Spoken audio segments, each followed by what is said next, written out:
Friends, welcome to my channel. ഞാൻ ഇന്ന് വളരെ എളുപ്പത്തിൽ ഉണ്ടാക്കിയെടുക്കാൻ പറ്റിയ ഒരു അറബിക് സ്വീറ്റിൻ്റെ റെസിപ്പി ആയിട്ടാണ് വന്നിരിക്കുന്നത്. ഇതിൻ്റെ പേര് അലി. എളുപ്പത്തിൽ ഉണ്ടാക്കിയെടുക്കാൻ പറ്റുന്ന വേഷനാണ് ഞാൻ കാണിച്ചിരിക്കുന്നത്.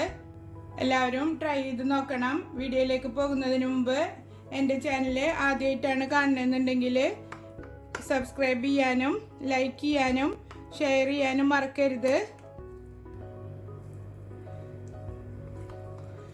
നല്ല ക്രീമി ടെക്സ്ചറിലാണ് ഇതിരിക്കുക. നല്ല ടേസ്റ്റി ആയിട്ടുള്ളൊരു സ്വീറ്റാണിത്. ഇതെങ്ങനെ ഉണ്ടാക്കുന്നതെന്ന് നോക്കാം. അപ്പം നമുക്ക് സ്വീറ്റ് ഉണ്ടാക്കാൻ തുടങ്ങാം. അതിന് വേണ്ട സാധനങ്ങൾ എന്തൊക്കെയാണെന്ന് പറയാം. കണ്ടൻസ്ഡ് മിൽക്ക് വേണം, ഒരു 1/2 കപ്പ്. പിന്നെ ബ്രെഡ് നമ്മുടെ ട്രേയുടെ വലുപ്പത്തിനനുസരിച്ചിട്ട് ബ്രെഡ് സ്ലൈസ് എടുക്കണം. പാല് ഒരു 2.5 കപ്പ്. ഡെസിക്കേറ്റഡ് കോക്കനട്ട്, പിന്നെ പിസ്താഷ്യൂ, കാഷ്യൂനട്ട് കട്ട് ചെയ്തെടുത്തിട്ടുണ്ട്. നട്ട്സൊക്കെ നമ്മുടെ ഇഷ്ടത്തിനനുസരിച്ച് ചേർത്ത് കൊടുക്കുക. അതിന് പ്രത്യേകിച്ച് അളവൊന്നുമില്ല. നിങ്ങൾക്ക് ഉണക്കമുന്തിരി ഇഷ്ടമാണെങ്കിൽ അത് ചേർത്ത് കൊടുക്കാം. പിന്നെ വിപ്പിംഗ് ക്രീം വേണം. അത് നമ്മൾ ബീറ്റ് ചെയ്യണ നേരത്ത് ഫ്രിഡ്ജിൽ നിന്ന് പുറത്തെടുത്താൽ മതി. ഇപ്പോൾ നിങ്ങളുടെ കയ്യിൽ ഡെസിക്കേറ്റഡ് കോക്കനട്ട് ഇല്ലാന്നുണ്ടെങ്കിൽ തേങ്ങ ചെറുതാക്കി ചിരകി എടുത്തിട്ട് ഡ്രൈ റോസ്റ്റ് ചെയ്തെടുത്താൽ മതി. നല്ല ക്രിസ്പി ആയിട്ട് ഇത് എടുക്കരുത്, കുറച്ചൊന്ന് വെള്ളം വറ്റിച്ച് ഡ്രൈ ചെയ്തെടുത്താൽ മതി. നമുക്ക് ആദ്യം ബ്രെഡിൻ്റെ അരികെല്ലാം കട്ട് ചെയ്തിട്ട് അതൊന്ന് ഫ്രൈ ചെയ്തെടുക്കണം. ബ്രെഡിൻ്റെ ഈ സൈഡുകളെല്ലാം കട്ട് ചെയ്ത് കൊടുക്കുക. എന്നിട്ട് ഈ ബ്രെഡ് നിങ്ങൾക്ക് ഏത് മോഡലിൽ വേണമെങ്കിലും കട്ട് ചെയ്തെടുക്കാം. ഇപ്പോൾ റൗണ്ട് വേണമെങ്കിൽ റൗണ്ട് ആക്കാം, അല്ലെങ്കിൽ ചെറിയ ചെറിയ പീസസ് ആക്കണമെങ്കിൽ അങ്ങനെ ചെയ്യാം. ഞാനിപ്പോൾ നടുമുറിച്ചിട്ട് സ്ക്വയർ പീസസ് ആക്കിയിട്ടാണ് എടുക്കുന്നത്. ഇങ്ങനെയാണ് കട്ട് ചെയ്തെടുക്കുന്നത്. ഇത് നമുക്ക് ബ്രെഡ് ക്രംസ് ഉണ്ടാക്കാൻ ഉപയോഗിക്കാം. ബ്രെഡ് ഞാൻ ഫുള്ള് കട്ട് ചെയ്തെടുത്തിട്ടുണ്ട്. ഇനി നമുക്കിത് ഫ്രൈ ചെയ്തെടുക്കാം. നിങ്ങളുടെ കയ്യിൽ കേക്ക് റസ്ക് ഉണ്ടെങ്കിൽ അതും ഇതിനു വേണ്ടി ഉപയോഗിക്കാവുന്നതാണ്. ബ്രെഡ് ഫ്രൈ ചെയ്യാൻ ആവശ്യത്തിനുള്ള ഓയിൽ ഒഴിച്ചു കൊടുക്കുക. ഓയിൽ ചൂടായിട്ടുണ്ട്. അതിലേക്ക് ഓരോ പീസ് ബ്രെഡ് ഇട്ടിട്ട് ഫ്രൈ ചെയ്തെടുക്കുക.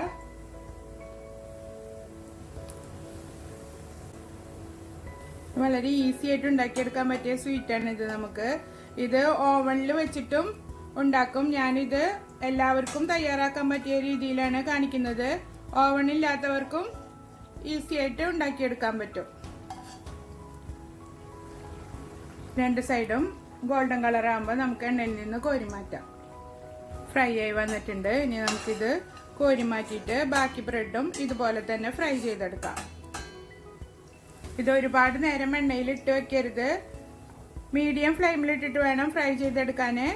അധികം നേരം എണ്ണയിൽ ഇട്ട് വെച്ചാൽ എണ്ണ കുടിക്കും. അതുകൊണ്ട് പെട്ടെന്ന് ഫ്രൈ ചെയ്തെടുക്കണം. ഞാൻ പാല് അടുപ്പത്ത് വെച്ചിട്ടുണ്ട്. ഒരു 2.5 കപ്പ് പാല് അടുപ്പത്ത് വെച്ചിട്ടുണ്ട്. ഇതിനി ചൂടായി വരുമ്പോൾ നമുക്ക് പഞ്ചസാരയും കണ്ടൻസ്ഡ് മിൽക്കൊക്കെ ചേർത്ത് കൊടുക്കാം.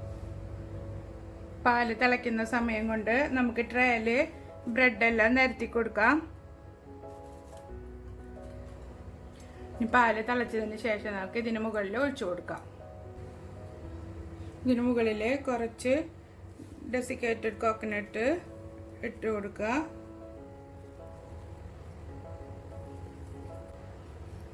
കുറച്ച് കാഷ്യൂനട്ട്,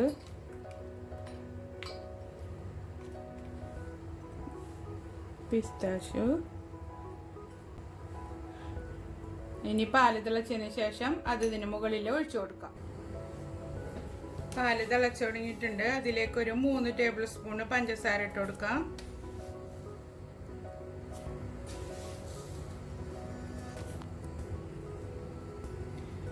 കണ്ടൻസ്ഡ് മിൽക്ക് ചേർത്ത് കൊടുക്കുക. ഒരു 1/2 കപ്പ് കണ്ടൻസ്ഡ് മിൽക്ക്. ഇനിയിപ്പോൾ കണ്ടൻസ്ഡ് മിൽക്ക് ഇഷ്ടമല്ലാന്നുണ്ടെങ്കിൽ പഞ്ചസാരയുടെ അളവ് കൂടുതൽ എടുത്താൽ മതി. കണ്ടൻസ്ഡ് മിൽക്കും കൂടെ ചേർത്തിട്ട് ചെയ്യുമ്പോൾ പാലിനൊരു കുറുക്കം ഉണ്ടാവും. പിന്നെ നമ്മുടെ ഡിഷിനൊരു പ്രത്യേക ടേസ്റ്റുമാണ് കണ്ടൻസ്ഡ് മിൽക്ക് ചേർത്തുണ്ടാക്കുമ്പോൾ. പാല് നന്നായി തിളച്ച് വന്നിട്ടുണ്ട്. ഇനി ഒന്ന് ഇതിലിട്ടിട്ട് ഒന്നും കൂടി കുറുക്കിയെടുക്കുക. ഇതിന് ഫുൾ ഫാറ്റ് മിൽക്ക് തന്നെ എടുക്കണം കേട്ടോ, അല്ലെങ്കിൽ നമ്മൾ ഉണ്ടാക്കുന്ന ഡിഷ് അത്ര നന്നാവില്ല. പാക്കറ്റ് പാലായാലും കുഴപ്പമൊന്നുമില്ല.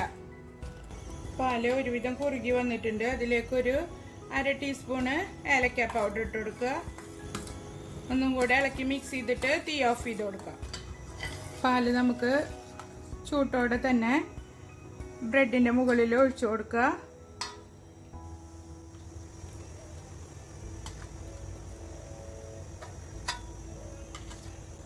മുങ്ങിക്കിടക്കത്തക്ക രീതിയിൽ പാൽ ഒഴിച്ചു കൊടുക്കുക.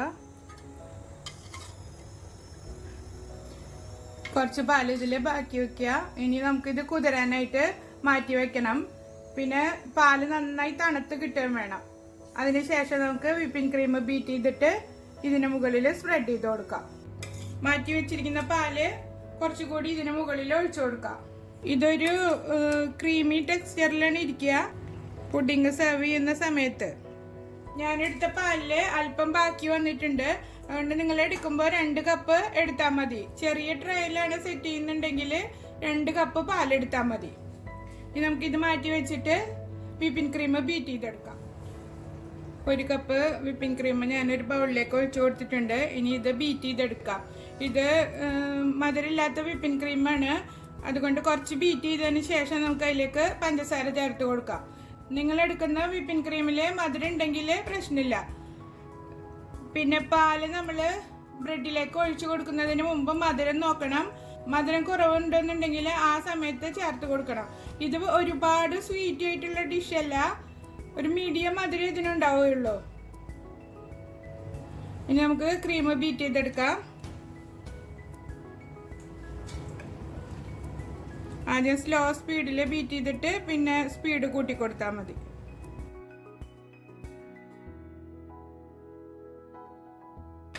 ഇത് കേക്കിന് ബീറ്റ് ചെയ്യുന്ന പോലെ ഒരുപാട് തിക്കാക്കിയിട്ട് എടുക്കേണ്ട ആവശ്യമില്ല. ക്രീം കുറച്ച് തിക്കായി വന്നിട്ടുണ്ട്. അതിലേക്ക് ഇനി പഞ്ചസാര ചേർത്തിട്ട് ബീറ്റ് ചെയ്തെടുക്കാം. ഒരു 2 ടേബിൾ സ്പൂണ് പൊടിച്ച പഞ്ചസാരയാണ് ഞാൻ ചേർത്ത് കൊടുക്കുന്നത്.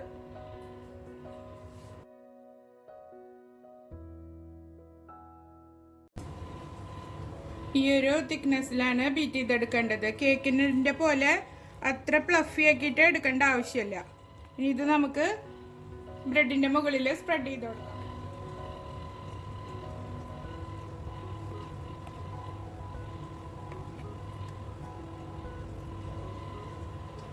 ഇത് പല രീതിയിൽ ചെയ്തെടുക്കാറുണ്ട്. ഓവണൊന്നും ഇല്ലാത്തവർക്കും ഈസി ആയിട്ട് ചെയ്തെടുക്കാൻ പറ്റുന്ന പോലെയാണ് ഞാൻ ഉണ്ടാക്കി കാണിച്ചിരിക്കുന്നത്.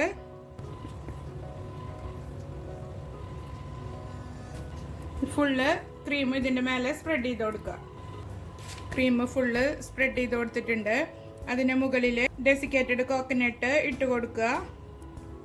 കോക്കനട്ടാണ് ഇതിൻ്റെ ഒരു ഹൈലൈറ്റ്. നല്ല ടേസ്റ്റാണ് ഇത് ചേർത്തിട്ട് സ്വീറ്റ് ഉണ്ടാക്കുമ്പോൾ. നമ്മുടെ ഇഷ്ടത്തിനനുസരിച്ച് ചേർത്ത് കൊടുക്കാവുന്നതാണ്. ഇനി ഇതിന് മുകളിൽ കാഷ്യൂനട്ടും പിസ്തയും വിതറി കൊടുക്കാം. പിസ്ത വിതറി കൊടുക്കുക.